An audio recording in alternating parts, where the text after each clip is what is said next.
The flashing red and blue lights sliced through the relentless Virginia rain like jagged knives, painting the sleek black Chevrolet Tahoe in strobing violence.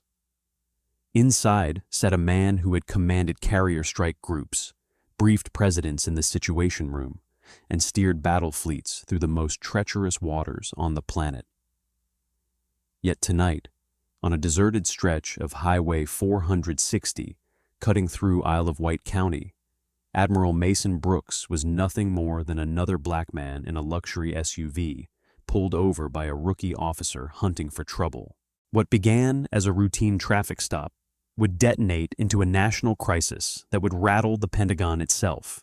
The rain hammered down in sheets, a merciless drumbeat that turned the asphalt into a black, glistening mirror, reflecting only the storm's fury. Brooks gripped the leather wheel of his newly leased Tahoe with the quiet precision of a man who had once held the fate of thousands in his hands. Bone-deep exhaustion weighed on him, not merely from the long drive south from Washington, D.C., toward his quiet coastal property near the Outer Banks, but from 40 years of unbroken service. 4 silver stars adorned his collar when he wore the uniform. He was one of only a handful of 4-star admirals in the entire history of the United States Navy, and only the second black man ever to pin them on. His chest, in full dress, carried the Defense Distinguished Service Medal, the Legion of Merit, and campaign ribbons from wars most Americans had already forgotten. He had commanded the USS Bainbridge Battle Group, then the entire U.S. Pacific Fleet.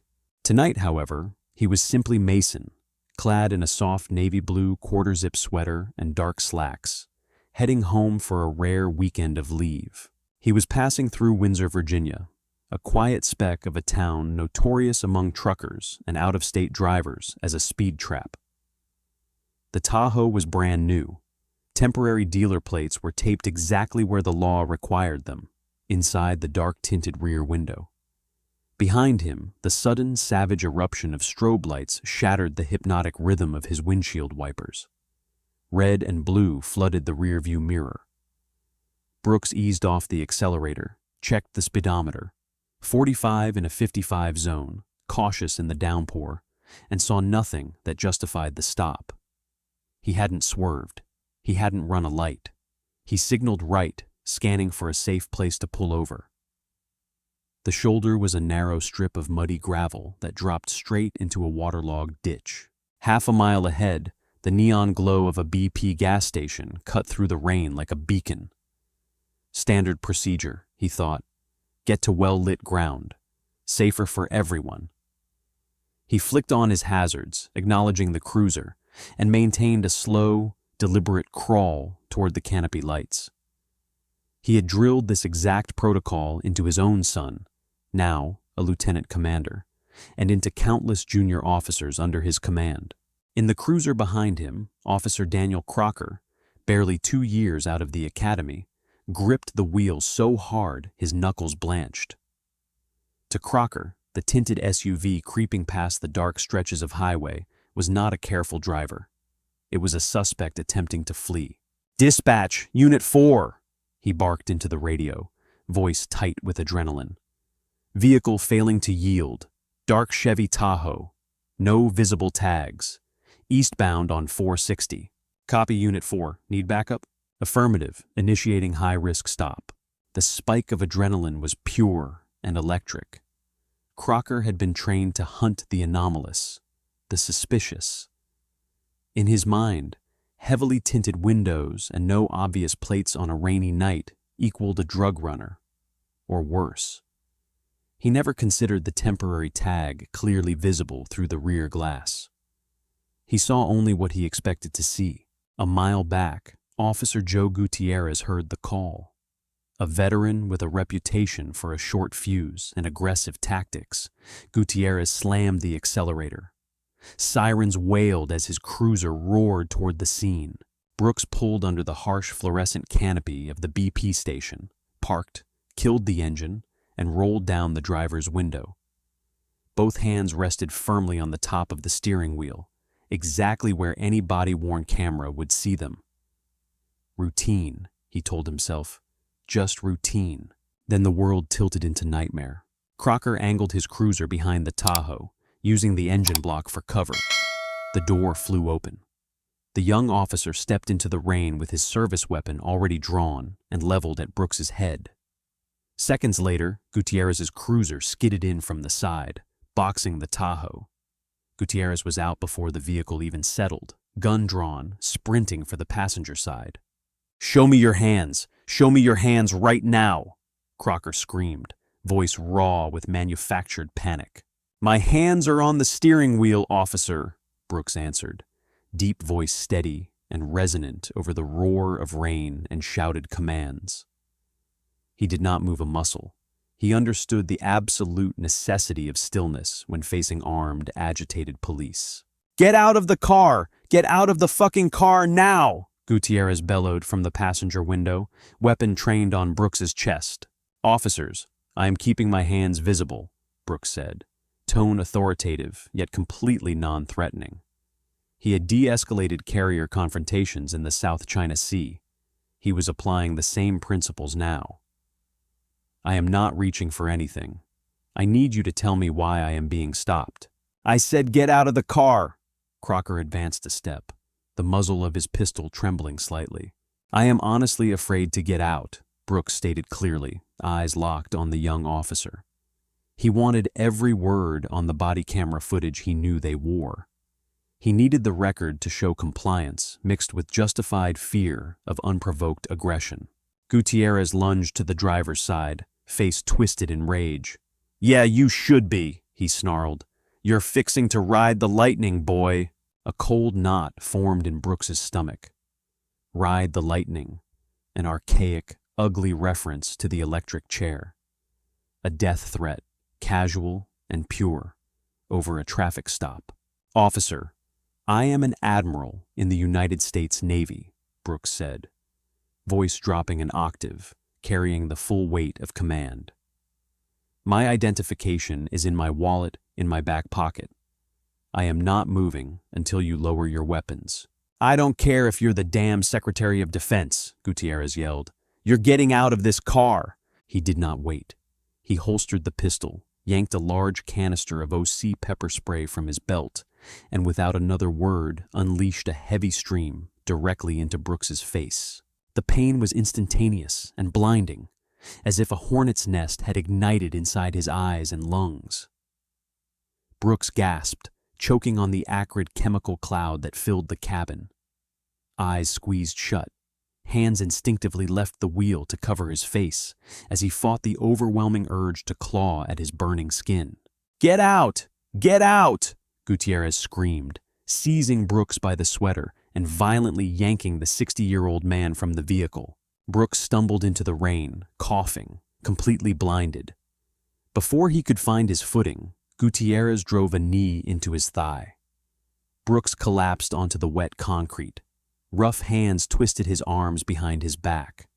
Cold steel ratcheted tight around his wrists, biting deep into skin.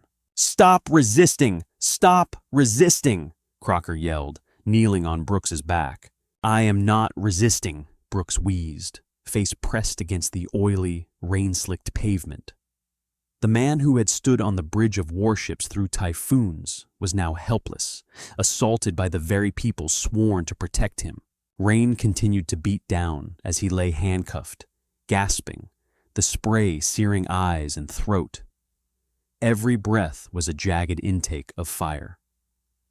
Above him, the officers' voices shifted from high-pitched screams of assault to the self-justifying murmurs of men building a narrative. "Dispatch, suspect in custody," Crocker radioed, slightly out of breath. "Send EMS, subject, exposed to OC spray." "I told him to get out," Gutierrez muttered. "He was eluding, non-compliant. Had to use force." Brooks forced his eyes open a fraction. Blurry shapes of the two officers stood over him. "My wallet," he rasped. "Right back pocket. Look at my ID," Gutierrez sneered. "We'll see who you are soon enough." He patted Brooks down, found the leather wallet, flipped it open under his flashlight. The beam illuminated a Virginia driver's license, Mason James Brooks. Behind it, a military identification card, not the standard green active duty card, but the distinct blue of a flag officer. And there, stark against the background, 4 silver stars. Rank/grade, Admiral/O10. Gutierrez froze. The silence that followed was profound, broken only by the steady drum of rain. "What is it, Joe?" Crocker asked, noticing the sudden stillness. Gutierrez didn't answer immediately. He stared at the card as the implications of those 4 stars crashed down on him. This was not some random motorist. This was a man who outranked generals, a man with a direct line to the Joint Chiefs of Staff. "Crap," Gutierrez whispered. He shoved the wallet into his own pocket. "Get him up. Let's get him out of the rain." They hauled Brooks to his feet, less roughly this time, though the cuffs remained tight, and guided him to the front of Crocker's cruiser. "EMS is on the way, sir," Crocker said. The "sir" slipped out involuntarily, a stark contrast to the earlier screams. Brooks said nothing. He focused on breathing, on managing the fire in his eyes. He was furiously memorizing every detail: badge numbers, names on uniforms, the exact sequence of events. He was no longer merely a victim. He was an investigator gathering evidence. 10 minutes later, an ambulance wailed into the lot. 2 paramedics emerged with a large jug of saline and began flushing Brooks's eyes. The cool liquid brought brief, sharp relief. As they worked, a 3rd police vehicle arrived, a Ford Explorer marked Supervisor. A burly man in a white shirt stepped out, adjusting his duty belt. Lieutenant Thomas Vance, the shift commander, strode over.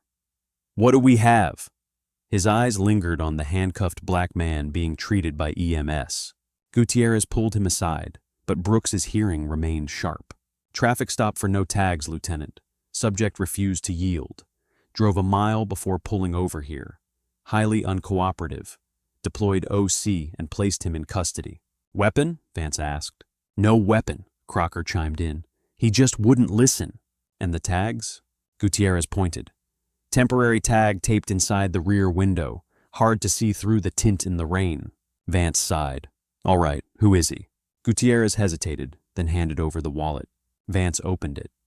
His reaction mirrored Gutierrez's. Sudden freezing of motion, sharp intake of breath. He looked from the ID to Brooks, who now sat on the ambulance bumper, eyes red and swollen, glaring back. "Jesus Christ," Vance muttered. He closed the wallet and walked purposefully to Brooks. "Admiral Brooks," he said, tone entirely different, professional, cautious. "I'm Lieutenant Vance with the Windsor Police Department." "Take these cuffs off me," Brooks demanded, voice steady despite the pain. Vance looked at Gutierrez. "Take them off, now." Gutierrez unlocked the cuffs. Brooks rubbed his raw wrists, glaring at the man who had sprayed him. "Sir, there seems to have been a significant misunderstanding," Vance began, already in damage control mode. "My officers believed you were attempting to elude them. I was driving at a safe speed, looking for a well-lit area to pull over. Standard safety protocol," Brooks replied, voice a low, dangerous rumble. "I kept my hands visible and requested the reason for the stop. For that, I was threatened with execution, pepper sprayed, dragged from my vehicle, and assaulted. Sir, Officer Gutierrez deployed OC because you were not complying with commands to exit the vehicle. That's our policy. Your policy is to point firearms at unarmed motorists for minor traffic infractions," Brooks interrupted, stepping toward Vance. "Your policy is to tell a citizen he is fixing to ride the lightning. Do not insult my intelligence, Lieutenant." Vance swallowed hard. He knew they were in deep trouble. The body cam footage alone would be a nightmare.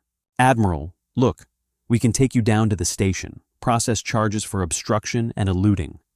But that creates a massive paper trail. It'll get to your command. It could impact your career." Brooks narrowed his eyes. "Are you threatening me, Lieutenant?"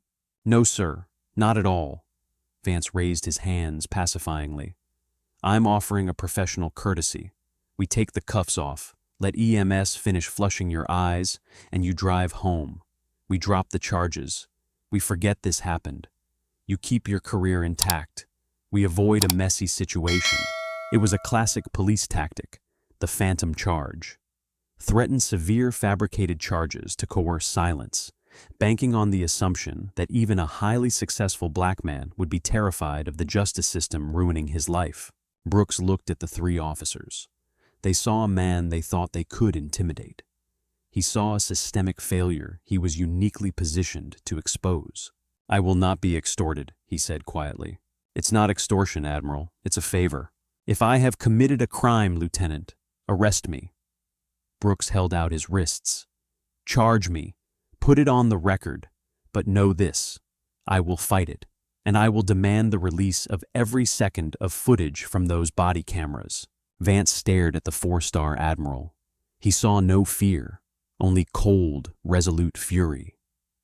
They had caught a tiger by the tail and had no idea how to let go. "Fine," Vance said tightly. "You're free to go, Admiral. No charges will be filed tonight." "I need your names and badge numbers," Brooks demanded. "And the name of your chief of police." Vance reluctantly provided them. Brooks noted every detail in the notepad he kept in the glove compartment. His eyes still burned fiercely. His clothes were soaked with rain and chemicals. His body ached from the assault. But his mind was razor sharp. He climbed back into the Tahoe, the interior still reeking of pepper spray, rolled down every window, started the engine, and slowly drove out of the gas station. The three officers stood in the rain, watching the taillights disappear into the darkness. They thought they had let him go. They did not realize he was simply returning to base to prepare for war. Monday morning, the massive five-sided building that was the Pentagon hummed with the quiet, intense energy of the American military-industrial complex. In the E-ring, the outermost corridor housing the highest-ranking officials, the atmosphere was controlled urgency.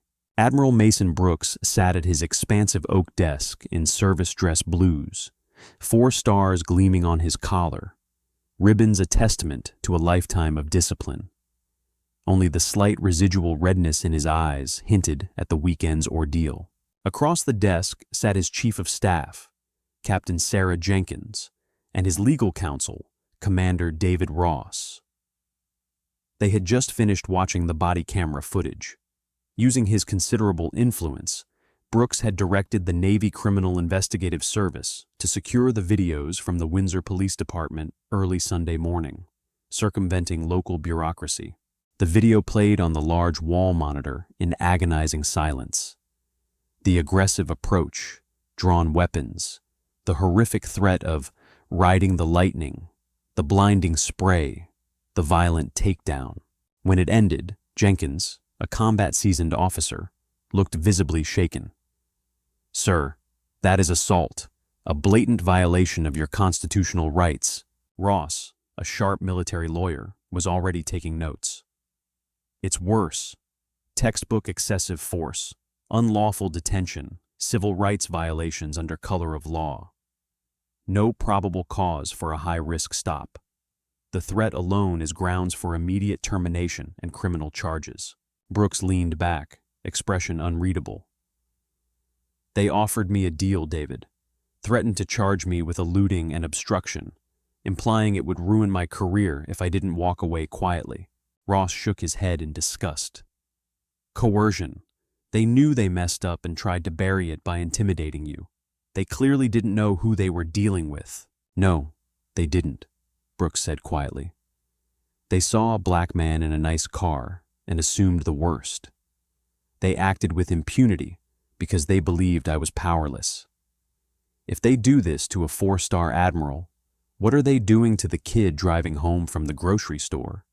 To the young enlisted sailor who gets pulled over in their town?" He stood and walked to the window overlooking the Potomac. "I cannot let this stand. If I accept their favor and walk away, I am complicit. I am telling them their behavior is acceptable." He turned back. "Sarah, get me the Secretary of the Navy on the line. I need to brief him. David, start drafting a civil suit. Federal civil rights lawsuit against Officers Gutierrez and Crocker and the town of Windsor. We are not settling this quietly." Yes, sir. Ross snapped his notebook shut. And, Sarah, before you call the SecNav, find me the direct line to the Chief of Police in Windsor. Chief Rodney. What was his name? Chief Rodney Palmer, sir. Get him on the phone now. 10 minutes later, the secure line buzzed. Admiral Brooks. Sir, I have Chief Palmer from the Windsor Police Department. Put him through. A hesitant voice. Hello, this is Chief Palmer. Palmer was the head of a small town department that mostly handled petty theft and traffic tickets. He had received a vague report from Lieutenant Vance about an incident involving a military officer that had been resolved without charges. He was entirely unprepared for the man on the other end of the line. Chief Palmer, this is Admiral Mason Brooks, United States Navy. The voice boomed through the receiver with the authoritative weight of a man who had commanded thousands. Palmer sat up straight in his cheap office chair. Yes, Admiral. How can I help you? I am calling regarding an incident that occurred in your jurisdiction Friday night involving two of your officers, Daniel Crocker and Joe Gutierrez. Palmer frowned. Yes, Lieutenant Vance briefed me. A stop regarding a missing license plate and some non-compliance. You were released without charges. I'm sorry if there was an inconvenience. It was not an inconvenience, Chief Palmer. Brooks cut him off sharply. It was an assault. Palmer blinked. Assault, sir. I assure you my officers follow strict protocols. Your officers drew their firearms on an unarmed, compliant motorist, Brooks stated, voice cold and precise. They threatened to execute me using the phrase, fixing to ride the lightning. They deployed OC spray directly into my face without provocation while my hands were clearly visible. They dragged me from my vehicle, struck me, and handcuffed me in the rain. Silence hung heavy. Palmer felt a cold sweat break out. Admiral, I was not informed of these details. I have the body camera footage, Chief. My NCIS detachment secured it this morning. I have reviewed it with my legal counsel. The actions of your officers were not only a gross violation of my civil rights, but a display of staggering incompetence and racial profiling. Now, please, let's not jump to conclusions about racial... Chief Palmer, Brooks interrupted, voice dropping to a low, dangerous register. Do not attempt to placate me. I am a 4-star admiral. I have commanded fleets. I know what an ambush looks like. Your officers saw a black man driving a nice vehicle and decided to escalate a routine traffic stop into a life-threatening situation. Palmer was stammering. Admiral, I will initiate an internal affairs investigation immediately. I promise we will look into this thoroughly. An internal investigation is insufficient. I am informing you as a courtesy that I am filing a federal civil rights lawsuit against your department, Officer Crocker and Officer Gutierrez. Furthermore, I will be forwarding the body camera footage to the Department of Justice to request an investigation into the patterns and practices of the Windsor Police Department. Palmer felt the floor drop out. A federal lawsuit. The DOJ. This was the kind of thing that destroyed police departments. Admiral, please, surely we can discuss this. A lawsuit will draw massive media attention. It will be a circus. That is precisely the point, Chief. Light is the best disinfectant. Your officers believed they could operate with complete impunity. They thought they could terrorize a citizen and bury the evidence with a phantom charge. They were wrong. This conversation is over. Brooks hung up. He sat perfectly still for a moment as the silence of the Pentagon office rushed back in. He had fired the first shot. The battle was joined. He had no intention of losing. The silence in Chief Rodney Palmer's office was suffocating. He slowly replaced the receiver, hand trembling. 4-star Admiral, Federal Civil Rights Lawsuit, Department of Justice. The words echoed like a death knell for his career and his quiet little town. He immediately dialed the mayor of Windsor, Richard Hayes.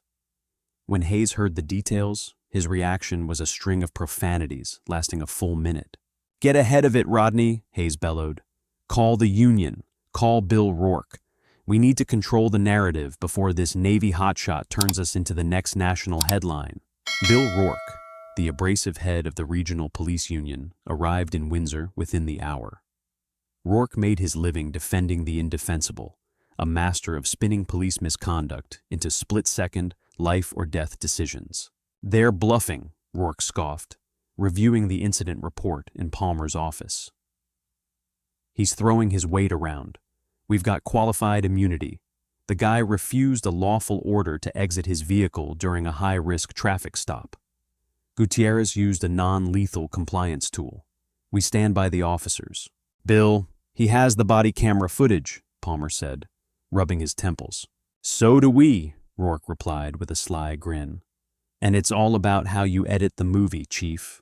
By Tuesday evening, a highly edited 12-second clip of the traffic stop found its way to a sympathetic local news station.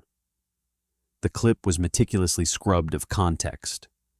It began exactly at the moment Gutierrez screamed, "Get out of the fucking car now!" and showed Brooks sitting motionless behind the wheel.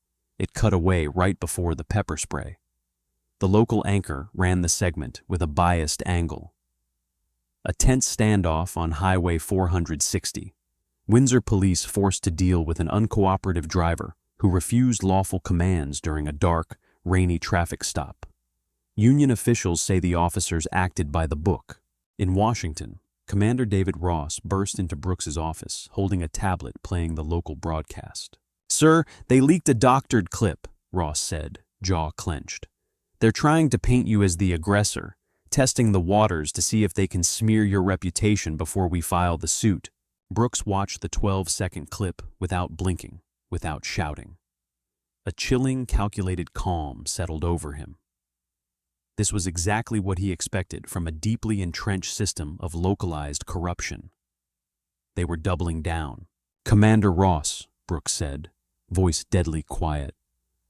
"Have the lawsuit filed with the federal court first thing tomorrow morning. Captain Jenkins." Sarah Jenkins stepped forward. "Yes, Admiral." "Call the Pentagon press office. Then contact the producers at CBS News and the Washington Post. Give them the full, unredacted 45-minute body camera video from both officers. Give them the audio files. Let them see the entire movie." Wednesday morning, the world woke up to a firestorm. Major networks led their broadcasts with the explosive, unedited footage. The contrast between the 12-second leaked clip and the agonizing reality of the full video was staggering. Millions of Americans watched a decorated military hero, hands calmly on his steering wheel, threatened with a lethal electrocution metaphor, and then brutally pepper-sprayed and thrown to wet pavement. The internet erupted. The hashtag #RideTheLightning trended globally within hours, alongside hashtag Admiral Brooks. The sheer audacity of the officers, their complete lack of de-escalation, and their immediate resort to extreme violence against a compliant older black man sparked a tidal wave of national outrage. By noon, the Pentagon issued a rare, strongly worded official statement. The Secretary of Defense publicly condemned the actions of the Windsor Police Department, stating that Admiral Brooks is a patriot of the highest order, and the treatment he received is an affront to the uniform he wears and the nation he serves. The governor of Virginia immediately announced an independent state-level investigation. The Department of Justice officially opened a civil rights probe into the Windsor Police Department. Down in Windsor, the police station was besieged. News vans clogged the streets. Protesters gathered on the town square. The switchboard was paralyzed by furious callers from across the country. Officers Gutierrez and Crocker were suspended without pay, a massive blow to the union's previous stance. But the union was not finished. Rourke knew they were losing the public relations war. He initiated the next phase: destroy the victim. The police union hired Harrison Caldwell, a notoriously ruthless defense attorney known for representing disgraced cops. Caldwell's strategy was always the same: put the victim on trial. In his first press conference outside the Windsor courthouse, Caldwell stood defiantly before a sea of microphones. "What we have here is a high-ranking military official who believes he is above the law," he announced. Admiral Brooks used his rank to intimidate these young officers. He felt the rules of the road didn't apply to him. We will prove that his refusal to comply was a calculated act of arrogance, not fear. Behind closed doors, Caldwell filed aggressive discovery motions. He demanded Brooks's entire unredacted military service record, fishing for any history of insubordination, disciplinary action, or anger management issues. He subpoenaed medical records, attempting to claim Brooks's reaction was due to PTSD or some other psychological instability. It was a classic fishing expedition designed to embarrass and exhaust the plaintiff. But Caldwell had severely underestimated Commander David Ross. Ross did not merely block the subpoenas with a heavy-handed federal injunction. He counterattacked with a brilliant legal maneuver. If Caldwell wanted to open the door to patterns of behavior, Ross argued before the federal judge, then the defense must also provide all internal communications from the Windsor Police Department. The judge agreed. Ross was granted full access to the department's emails, radio, and dispatch logs, and, most crucially, the officers' departmental text messages over the past 5 years. Brooks's legal team, bolstered by analysts quietly recommended by allies in naval intelligence, began combing through terabytes of data. They were not just looking at Gutierrez and Crocker. They were examining the entire ecosystem of the Windsor precinct. 2 weeks later, Caldwell and Ross met in a sterile conference room in Richmond for the first round of depositions. Gutierrez sat beside Caldwell, looking far less arrogant than he had on the side of Highway 460. He wore an ill-fitting suit. His eyes darted nervously. Ross began gently, walking Gutierrez through academy training, the use of force continuum, and the definition of a high-risk stop. Gutierrez, coached well, stuck to the script. He felt his life was in danger. The tinted windows were a threat. Non-compliance was a precursor to violence. Then Ross opened a thick manila folder. "Officer Gutierrez," he said smoothly, sliding a printed document across the table. "Are you familiar with a WhatsApp group chat titled The 460 Toll Booth?" Gutierrez physically flinched. The color drained from his face. Caldwell leaned forward, suddenly alert. I don't recall," Gutierrez stammered. "Let me refresh your memory." Ross read from the printout. "This is a chat group involving yourself, Officer Crocker, Lieutenant Vance, and 5 other current officers.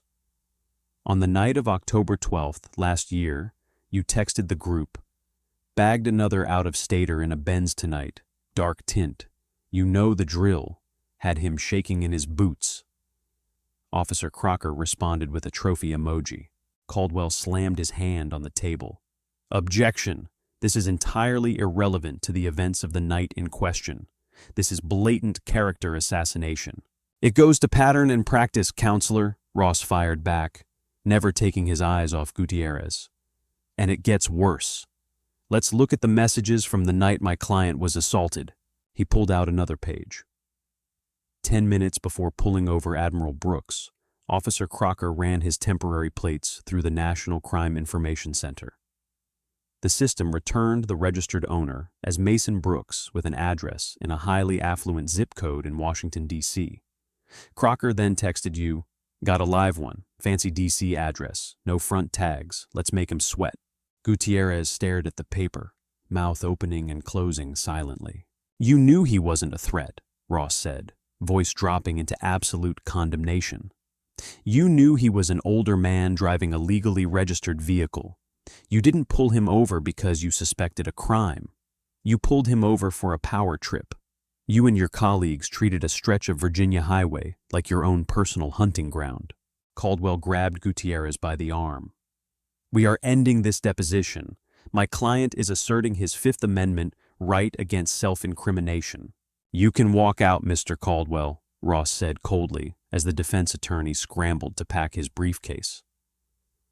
"But this transcript is going straight to the Department of Justice investigators who arrived in Windsor this morning. You tried to put the Admiral's character on trial. You just handed us the evidence to dismantle your entire police department. As Gutierrez practically sprinted from the conference room, Ross picked up his cell phone and texted Brooks a single word: checkmate. The trap had sprung perfectly. By aggressively trying to destroy Brooks's sterling reputation, the defense had justified the deep dive into their own corrupt practices. The case was no longer just about one horrific traffic stop. It was about exposing a systemic ring of racial profiling, extortion, and civil rights abuses that had plagued the town for a decade. The drama was far from over, but the tides had irreversibly turned. The morning after the disastrous deposition, the town of Windsor looked less like a quiet Virginia municipality and more like a federal crime scene. A fleet of black SUVs from the Department of Justice's Civil Rights Division, flanked by FBI agents carrying thick, empty cardboard boxes, descended on the Windsor Police Department. They carried federal warrants signed by a judge who had read exactly 3 pages of the 460 toll booth WhatsApp transcripts before green-lighting the raid. Agents confiscated hard drives, server racks, personnel files, and the personal cell phones of every officer on the payroll. Inside City Hall, the panic was absolute. Mayor Richard Hayes paced his office, screaming into his phone at the town's insurance underwriters, who were threatening to drop Windsor's liability coverage entirely. Police Chief Rodney Palmer had locked himself in his office, furiously typing a letter of resignation he hoped would save his pension. But the most dramatic shift was happening behind closed doors in a cheap motel outside of town, where Officer Joe Gutierrez was finally realizing the reality of his situation. Harrison Caldwell summoned him. Caldwell poured himself coffee and looked at the disgraced officer with cold detachment. "Joe, we need to have a serious conversation about damage control. The DOJ is preparing federal deprivation of rights charges. The union is going to issue a statement distancing itself from your specific actions on the night in question. We'll say you went rogue, violated department training protocols, and acted outside the scope of your employment." Gutierrez felt the air leave his lungs. "Wait, you're throwing me under the bus? You told me the union had my back. You told me to hold the line." "The union protects the badge, Joe," Caldwell replied, voice devoid of sympathy. "Right now, you are a liability to that badge. We are going to protect the other officers. You need to prepare yourself for prison time." Gutierrez stumbled out of the motel room, mind racing. He had been a bully with a badge, emboldened by a corrupt culture. But he was not stupid. He knew exactly how the criminal justice system worked because he had fed people into it for years. If the union was cutting him loose, he was looking at 10 to 20 years in federal lockup. He did not go home.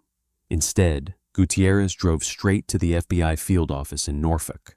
By noon the next day, Commander David Ross received a phone call from the lead DOJ prosecutor. He immediately walked into Admiral Brooks's Pentagon office, a grim smile playing on his lips. "Sir," Ross said, standing at attention. Gutierrez flipped. The union tried to burn him to save the department, so he bypassed them and walked right into the FBI. He signed a proffer agreement. He's telling them everything. Brooks looked up from a strategic briefing on the Pacific Theater, expression stoic. "Everything regarding our traffic stop? Bigger, Admiral. Much bigger. He's outlining a systemic, decade-long conspiracy.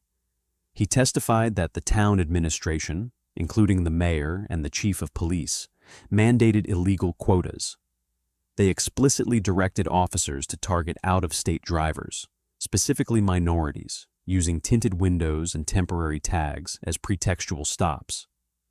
They used aggressive citations, asset forfeiture, and inflated towing fees to fund the town's operating budget. It was a municipal shakedown operation disguised as law enforcement. Brooks slowly closed his briefing folder.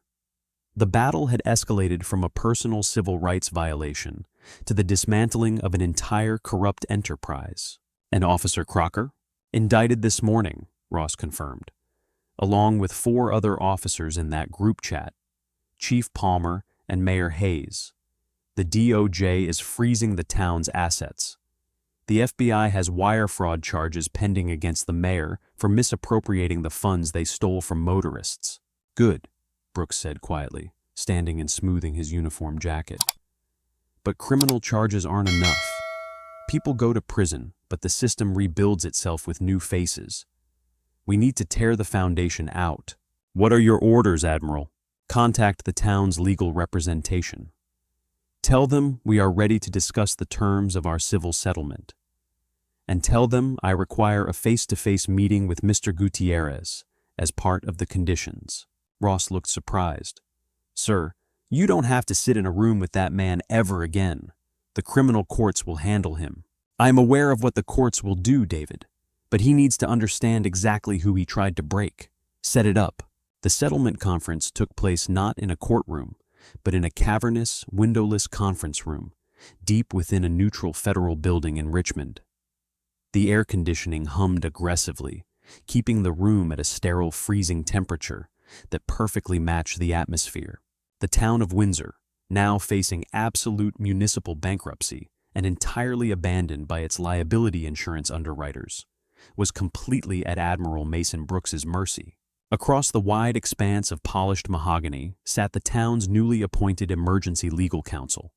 3 pale, visibly sweating attorneys who looked utterly defeated before proceedings even began. Mayor Richard Hayes and Chief Rodney Palmer were conspicuously absent, both currently sitting in federal holding cells awaiting their own bail hearings. Commander David Ross stood at the head of the table, posture radiating military precision. He opened a thick leather binder and laid out the terms with the dispassionate efficiency of a tactical strike. Gentlemen, we are not here to negotiate, Ross began, voice echoing sharply off the wood-paneled walls. Admiral Brooks has no interest in profiting personally from the grotesque corruption of your municipality. The financial penalty for the civil rights violations inflicted upon my client is set at $8 million. One of the city attorneys audibly gasped, hands trembling as he reached for water. Commander Ross, the town. We simply do not have that kind of capital. A judgment of that size will force immediate municipal dissolution. That is the consequence of funding your town through systemic, racially motivated extortion, Ross replied coldly. However, the entirety of the $8 million will be placed into an irrevocable trust. It will not go to the Admiral. Instead, it will fund the establishment of a permanent legal defense clinic, the Highway 460 Civil Rights Initiative. This clinic will provide elite pro bono legal representation for victims of police brutality, unlawful asset forfeiture, and racial profiling across the entire state of Virginia. You will literally fund the very entity designed to destroy organizations like yours. Ross flipped a page. Furthermore, the town of Windsor will submit to a federal consent decree. Effective immediately, your police department will be placed under external receivership. You will be monitored by the Department of Justice for the next 15 years. Every departmental policy, every single hire, every use of force report, and every routine traffic stop will be federally audited. If you do not sign this document today, we proceed to trial, and we will ensure the town of Windsor ceases to exist as a legal entity. The city attorneys stared at the paperwork. They had absolutely no leverage. With shaking hands, the lead counsel uncapped his pen and signed the settlement agreement, effectively signing away the corrupt foundation of their town.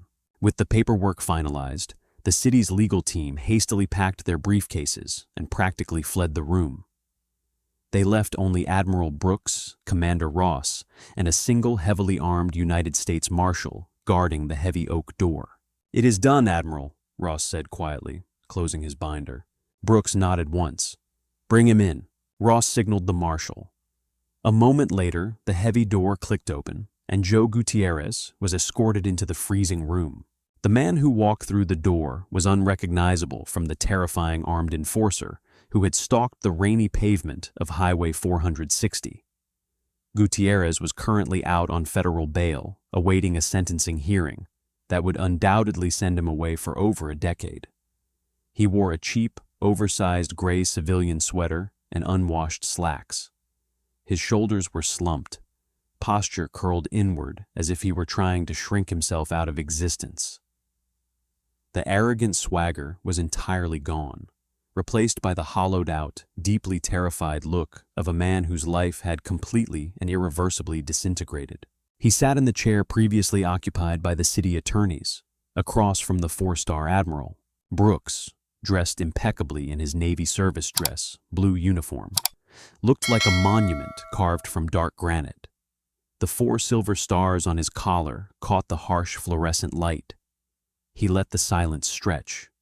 1 minute passed, then 2. He wanted Gutierrez to feel the crushing, absolute weight of the room. He wanted the silence to strip away any remaining illusions the former officer held. "Look at me, Mr. Gutierrez," Brooks finally commanded. The voice was not a shout. It was a low, steady rumble that carried an inherent, terrifying authority that made the disgraced officer physically flinch.